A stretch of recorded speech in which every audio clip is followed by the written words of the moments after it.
So it delays care. That's the issue, that if you're not taking that pain seriously, or you're spending time second guessing it or whatever, it's slowing down potentially the treatment of a serious condition. Skirting around the word pain isn't useful when we need to be able to voice what's happening in our bodies and be heard. So what are the ways in which birth can be, well, less painful? I think it's possible to give birth and for it to be manageable and not be overwhelming. This is Siobhan Miller, founder of the Positive Birth Company and author of Hypnobirthing, Practical Ways to Make Your Birth Better. Hypnobirthing teaches how to use relaxation and breathing to support crucial birth hormones to help the process and ease the intensity. I've given birth 3 times and I've used my tools and techniques on my breathing and it's been manageable. But that's not to say that it didn't hurt, because it did. Yeah. It hurt. It just wasn't, I wasn't screaming and it was overwhelming. There's no reason for anyone to be in that amount of pain because there is pain relief for that reason. So people may find that the hypnobirthing tools and techniques are sufficient by themselves and they can use them and they can manage the pain. But if it gets unmanageable, then there is a whole suite of different options available to help. Yeah. There's no gold medal. It can be traumatizing. Intense, unmanageable pain can be absolutely traumatizing. And there's no reason for anyone to be suffering in that way because we have pain relief available. Knowing that there is pain relief there is so helpful. But so is understanding what's happening to the body, what's actually causing the pain. When I actually feel that contraction, I know that my muscles are drawing up and my cervix is actually opening, and that is a positive thing. That the more dilated my cervix is, you know, the closer I'm getting to meeting my baby. So kind of knowing what my muscles are doing so I can make sense of that feeling helps me manage it. At the time of writing this, I don't know what the next bit of labour feels like, the moment a baby passes through the birth canal. So I asked Rachel Reed, midwife and author, to describe it to me. And then the woman moves into the emergence phase, which is the uncontrollable urge to push that happens when the baby hits the nerves in the pelvis. Sometimes this is described as the pushing stage, though it's mainly the uterus doing all the pushing on its own. Again, this might take a few minutes or a couple of hours, but soon everything starts to stretch. The baby's head passes through the cervix into the birth canal, the vagina, and there's a change. The pain shifts from the cramp-like pain of contractions to the burning pain of stretched skin and muscle.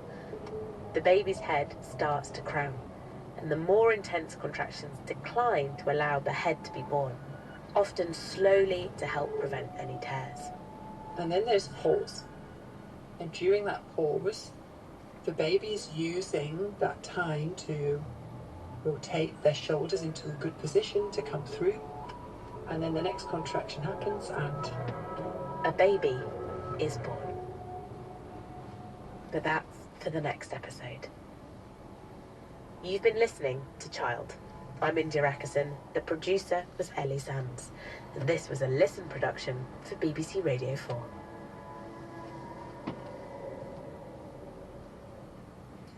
And tomorrow, India examines how, following birth, the rush of love isn't always instant. 40 years ago, the Terminator began a Hollywood dynasty and made Arnold Schwarzenegger a superstar. The idea originally, I think, was that the Terminator was undetectable, that you wouldn't notice it. Of course you'd notice Arnold Schwarzenegger in his prime walking down the street. But it also did something else. I think it's a cautionary tale, like most science fiction. I'm Beth Ziegler, a cultural and digital anthropologist, and for Radio 4, I'm looking at how this film imagined the dangers of artificial intelligence. We're now catching up with what Cameron was portraying in the Cyborg. I'll be back, 40 years of the Terminator, on Radio 4 and BBC Sounds, this Tuesday morning at 11:30. Air spotting is the order of the day. We're off to Ambridge in a couple of minutes.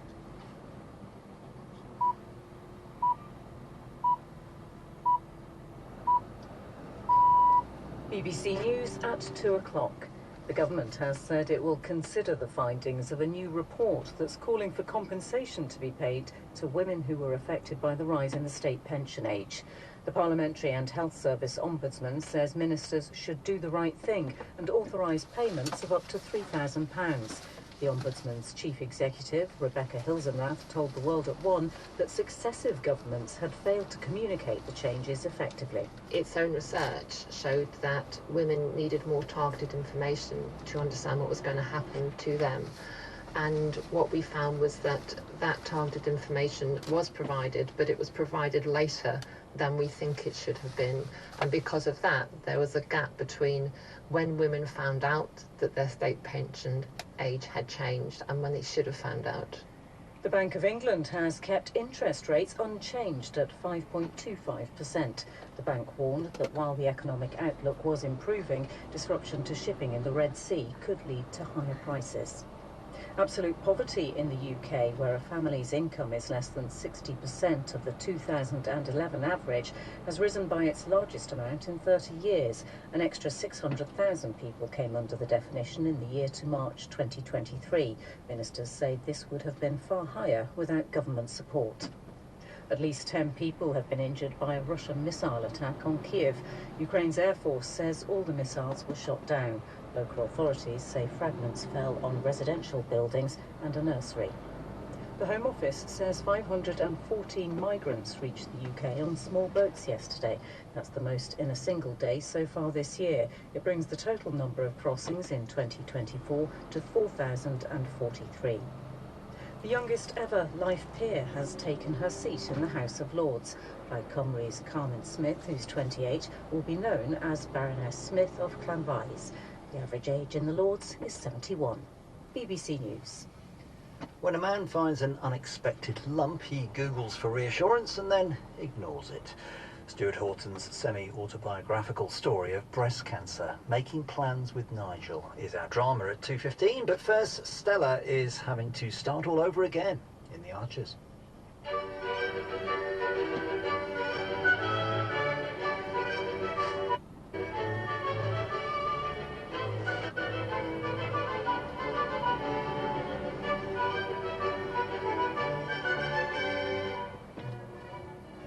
Trouble is, the ground's not been drying out. If I'd started replanting too soon, the seed slots would have shrunk and opened up again. I trust your judgment, Stella. I'm just impressed you got hold of enough seed, considering everyone's in the same boat. Well, I'm not just replanting with spring barley, I'm undersowing some of it with microclover too. Over the next few years, it'll improve the health of the soil. Very good. I mean, it's not just that we lost 30% of the winter wheat because of the wet weather. It's the erosion and the loss of organic matter. I know, and it's going to get worse with more wet and warmer winters, which brings me to why I'm here. Oh? I attended a symposium about sustainability a couple of weeks ago. It was in connection with Damara's stake in the EV charging station. I heard one particular presentation. Can accountancy change the world? Can it? They talked about the importance of hardwiring environmental responsibility into every aspect of a business, including having someone to assess the environmental impact of all the decisions that are made. Right. And they suggested that someone should be at board level so they can really hold people's feet to the fire. All right. But what's this got to do with me?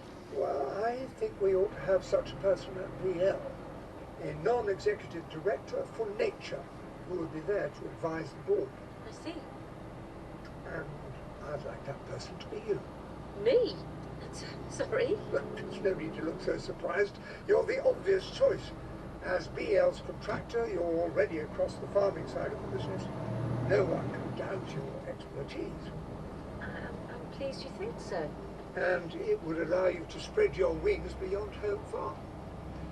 I was thinking 6 board meetings a year at £600 a day. How does that sound to you?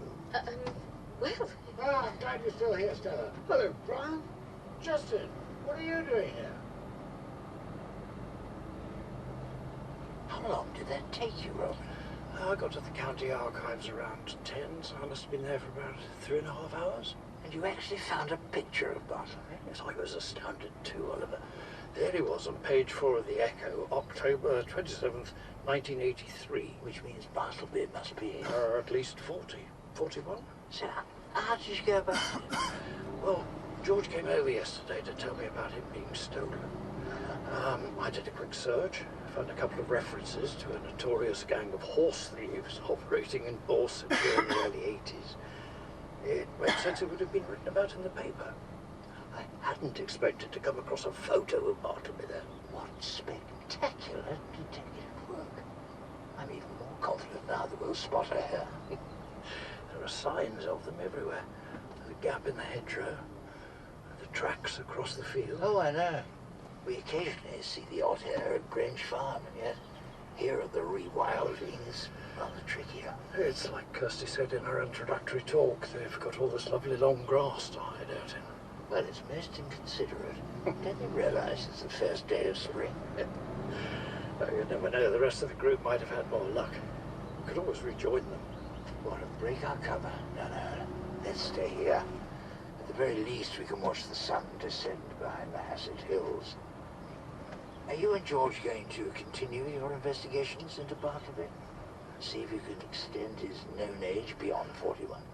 As a matter of fact, there are a couple of names in the article that might be worth following up. Oh, you really are quite the Sherlock Holmes. Maybe I should make sleuthing my next hobby. I clearly have more talent for it than painting. Now, Robert, you... It's okay, Oliver. You can stop blowing smoke.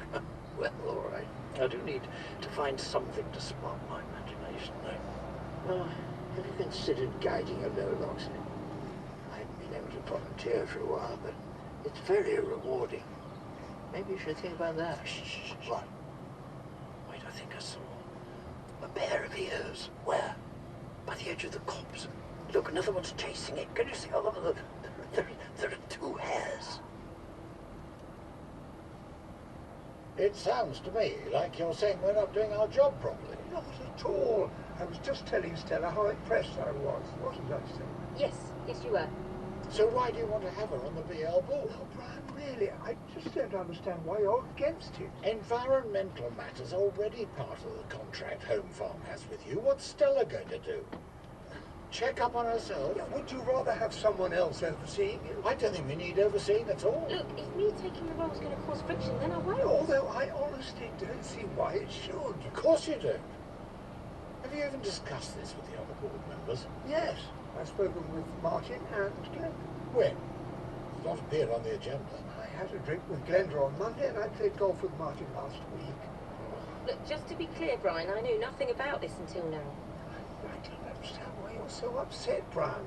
All I'm suggesting is that we hold ourselves to account.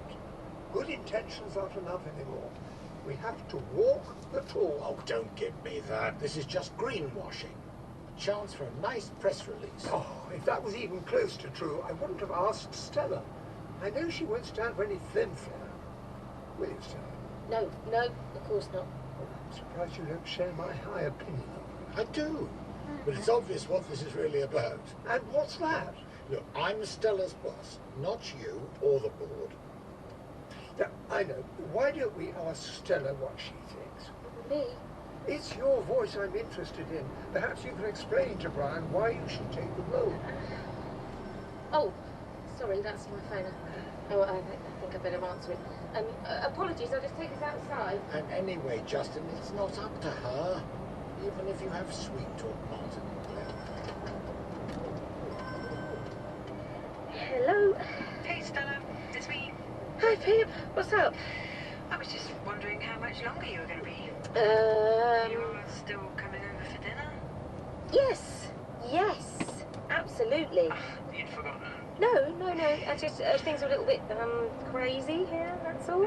Tell me about it. I had a cow give birth to twins this morning. Oh. 2 healthy calves. Mum apparently doing well, and then this afternoon, just as I'm about to collect Rosie, she goes down with milk fever. Oh, no. Poor mother. And of course, no one else was around to help. Dad had his hands full in the lambing shed, and Mum was out the ag supplies. Listen, Pip, now's not a brilliant time. Oh. Sorry. No worries. But will you be over soon? It's just Rosie needs a tea, and then she could really do an early night. She hasn't been sleeping well. Sure. She'll be so sad if she doesn't see you. Yeah, Hey, give me a few minutes. I'll be there as soon as I can. Well, those are mad March hares if ever I saw them. I know. What a boxing match. I feel so stupid. I should have brought my DSLR camera. Linda will be so sorry she's not here to see this. Do you take a lot of photographs? Yes, sometimes. I got it years ago to take production photos of Linda's shows. It's such a weight to lug around though, especially when you get 48 megapixels on your mobile phone. Well, perhaps you should try taking it with you. Yes, maybe. Although there is something else that I'm toying with that would most definitely fill my time. What's that? Chair of Amateur Cricket Club. It was Trace's idea. She's very keen for me to put myself forward. It's been so long since I was a member of the team, though. The chair doesn't have to go out to bat. No. So what is the other thing? I've not mentioned it. I know if I do, she'll insist that I go for it. Well, every as I do, I'd rather like to have chosen it myself. Not that I don't appreciate Linda's suggestions, of course. Oh, it's important to have at least one thing that's yours alone. Robert, I completely understand. The most devoted couples need their own space. That's my feeling. If anything, it makes the time you do spend together that bit more special. Yes. Goodness. Oh, you'd have thought Mr. Hare would have got a message by now that we're the do's fending him off. What? He's infatuated. No, I can't let Lindy miss this. I'm going to give her a call, see if she can come down.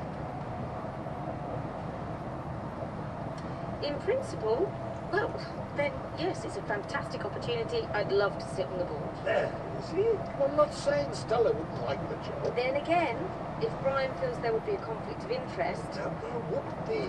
First and foremost, I'm the manager of Home Farm. And while I'm here, that's where my loyalty lies. Now, I need to get going. Stella, hang on. Maybe I should have a think about it. And we should discuss it tomorrow. See if we can find a workaround.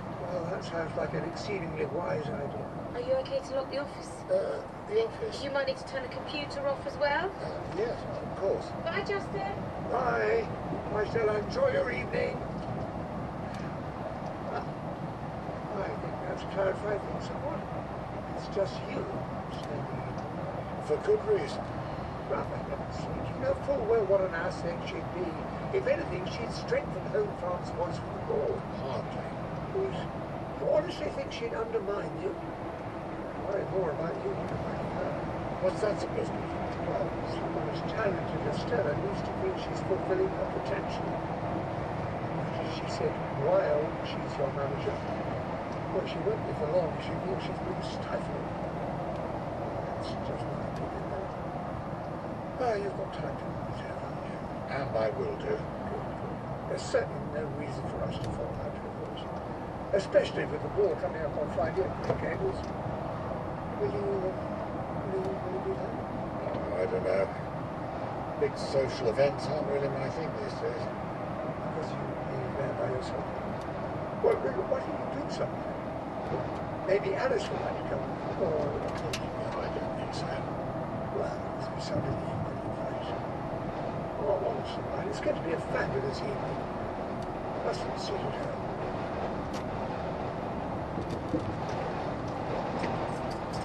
So much for a new light-hearted Brian. That didn't last long, did it? I did say enjoy it while you can.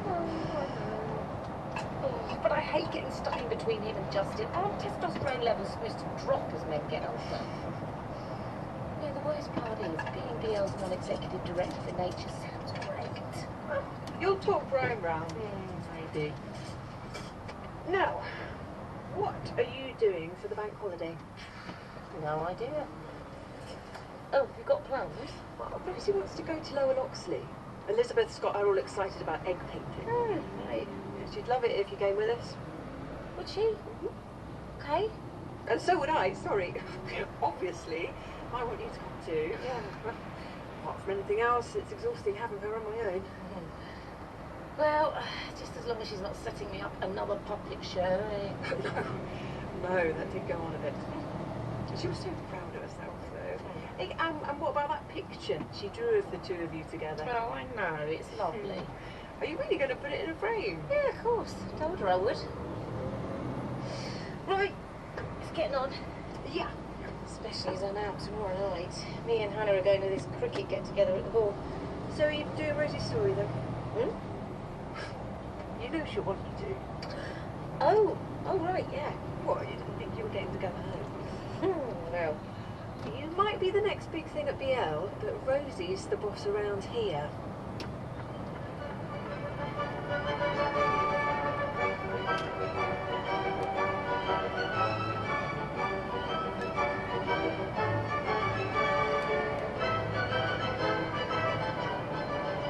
Tonight, the race to be Cricket Club chair takes a surprising turn. The Archer sits back just after supper. No one knows what it's like to be in prison when you haven't done nothing wrong.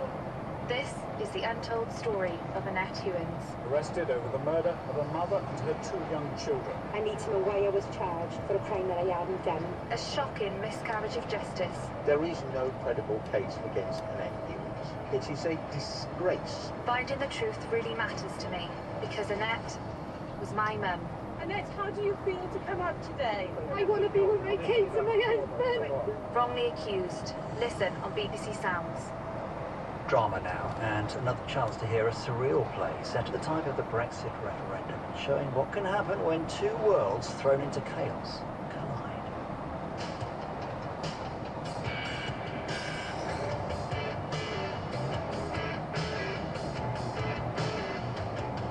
Making Plans with Nigel by Stuart Horton.